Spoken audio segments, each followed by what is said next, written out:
উনাকে আসলে আজকে কোনো কথা বলতে দেওয়া হয়নি, বাট সরকার পক্ষ বলেছে উনি পালিয়ে যেতে চেয়েছেন।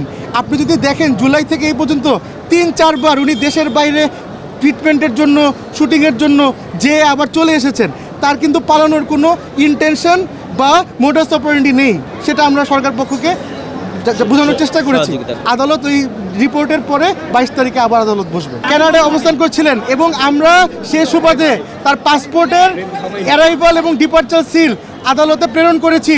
তার পরিপ্রেক্ষিতে আদালত বলেছে যে সামনের 22 তারিখ এটা পুলিশকে দিয়ে তদন্ত করে রিপোর্ট দিতে এবং জামিনের ফিরে শুনানি হবে। আজকে এই হচ্ছে আপডেট। আমরা আদালতে বলেছি যে উনি একটি বাংলাদেশের স্বনামধন্য নায়িকা, উনি দেশে এবং বিদেশে শি ইজ ফেমাস, এবং কোনো তার সাথে কোনো রাজনৈতিক দলের কোনো সম্পৃক্ততা বা সদস্য উনি ছিলেন না, এবং এই ঘটনার সাথে তার কোনো সংযুক্ততা এই ঘটনার সাথে তার কোনো সম্পৃক্ততা নেই, উনি দেশেই ছিলেন না, এবং কোনো তথ্য প্রমাণ বা কিছু পুলিশ করতে পারেনি। এবং সবচেয়ে গুরুত্বপূর্ণ কথা হচ্ছে যে আমার মক্কেল উনি দেশেই ছিলেন না, এবং তার ফেসবুকে আপনি যদি দেখবেন সপক্ষে বেশ কিছু পোস্ট আছে এই বিপ্লবের সপক্ষে। তো সব কিছু মিলে আমরা আশাপ্রার্থী যে সামনের হিয়ারিংয়ে কোর্ট আমাদের দিকে সহায় হবে। আমার নাম ব্যারিস্টার ফারহান মোহাম্মদ আরাফ, আমি আইনজীবী।